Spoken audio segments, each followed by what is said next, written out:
Hey guys, Pastor Chris here. I went on the poolside chat. A little late, so I've got my spotlight on tonight. I said I'm going to talk about this warfare, this influence of evil, how some cultures, which I said Wednesday, attribute too much to the spiritual world, evil spirits, God.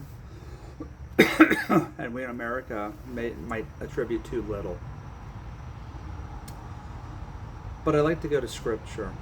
And what I want to start with is where I ended Wednesday. Ephesians 6:12. And this talks about living today with God. And it says, starting in verse 10, finally be strong in the Lord and in his mighty power. What is important to remember? Anything that happens, God has always subjected it. It's under his control. It cannot possess us. It cannot control us. Evil. I'm going to end more about that, but this is the good news. But we certainly see the influence of evil, not only in our lives and Christians, but around the world. But it starts off in verse 10, which I think is great because it's a reminder of what we have in life with God. And this is to Christians. Finally, be strong in the Lord and his mighty power. Verse 11, put on the full armor of God so you can take your stand against the devil's schemes. This is what I want to focus on. Verse 12, for our struggle is not against flesh and blood. Flesh and blood is a phrase, a metonymy for humans. Our fight is not against fellow humans, but against the rulers, against the authorities, against the powers of this dark world, and against spiritual forces of evil in the heavenly realms. So there is two things I really want you to note before we get into this. When you read this, it looks like there might be an order of evil. Honestly, I don't know. There may be an order of evil, but I would caution you, don't see it from this verse. This is just emphasis. This is just written for effect, because we are not fighting against fellow humans. We are fighting against evil. And he puts it, rulers against for a fight is not against flesh and blood, but against the rulers, against the authorities, against the powers of this dark world, and against the spiritual forces of evil in the heavenly places. It is interesting when he says in the heavenly places,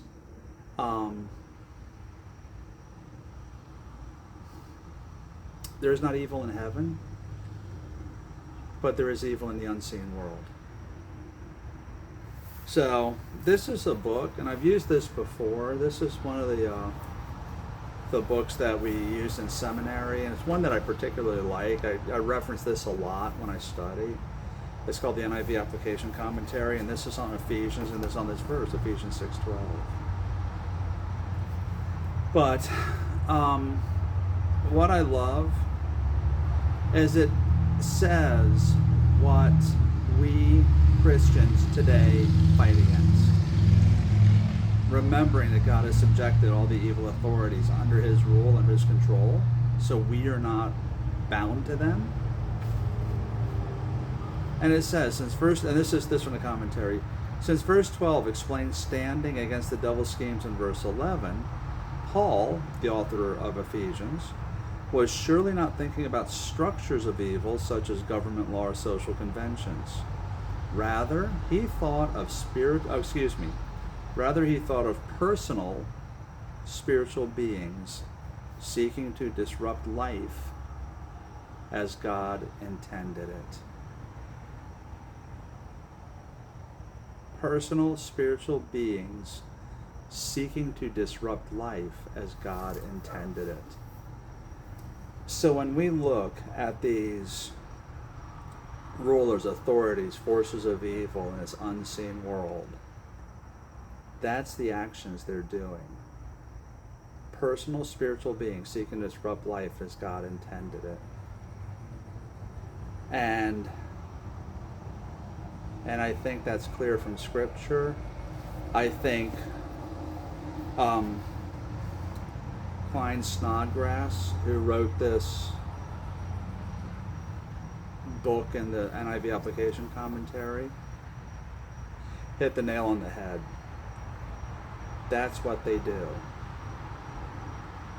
They certainly do it for non-Christians. They certainly do it for Christians by trying to inhibit us from living life to the fullest as God intended, by influencing our joy. And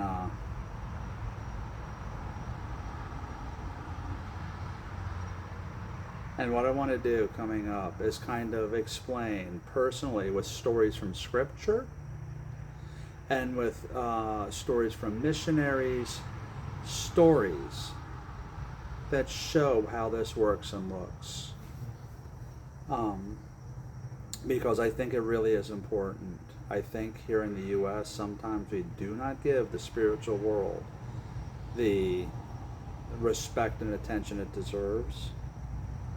And I think maybe in some other countries in the majority world, they attribute too much to the forces in that unseen spiritual world. So we will try to find out what this means from Ephesians 6:12, what it looks like in practice, and what we do to live life as God intended to the fullest.